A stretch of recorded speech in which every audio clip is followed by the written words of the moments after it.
Hello. Well, I've explained that. You'll say a few words about Stephen first. And then. First, as Liverpool manager, I'm frustrated and disappointed to lose such an important player for such a long period of time after a friendly game.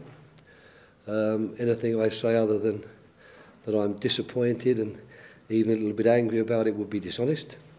But I know that Stephen is very anxious to put a tin lid on this matter. You've had a couple of days now where you've been able to enjoy the headlines and enjoy plenty of debate, club versus country. But Stephen, as a very important club player, but also a very important player for his national team, is anxious that the tin lid is put upon this. He's anxious to make it clear that he's disappointed and sad too, but he's going to do everything he can to get back to full fitness as quickly as possible.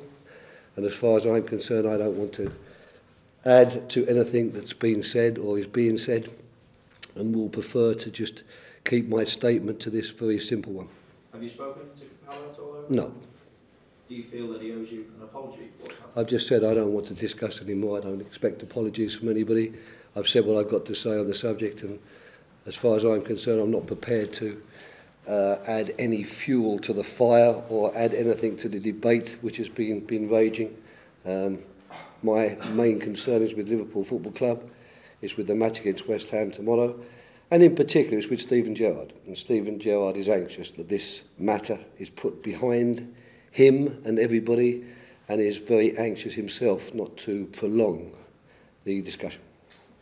As far as I'm concerned, he has, and I think as far as he's concerned, he has, yes. I don't, once again, we're talking storms in teacups. We're talking about people trying to make something out of nothing.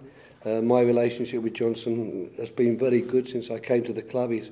He's always played in the team when he's been fit. Unfortunately, he's had a period when he's been injured. Obviously, someone in his camp took umbrage at something I said, which is unfortunate. But as far as I'm concerned, he's the Liverpool right back, he's the England right back, and we're very happy to welcome him back into the team now he's fit again. I suppose you could argue that 1 point in 2 away games is a poor return. So I suppose you could argue that, but we also could point to the fact that we've only lost once in 7 games.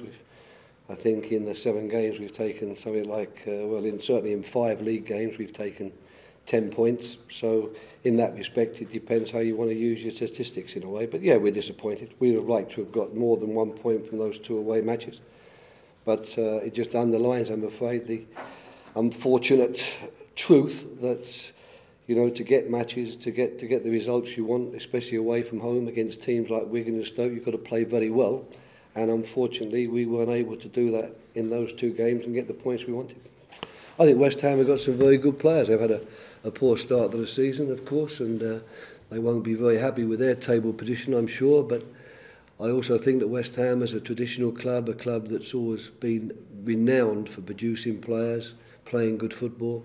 And when I look at the team sheet, and when I look at the videos as I've been doing before we play them, there are a lot of good players out there, and there'll be a tough opponent. And I'm afraid, again, it's a cliched answer, but what other answer can you give? I'd love to say no, West Ham won't pose us any problems, but I'd be lying. They will.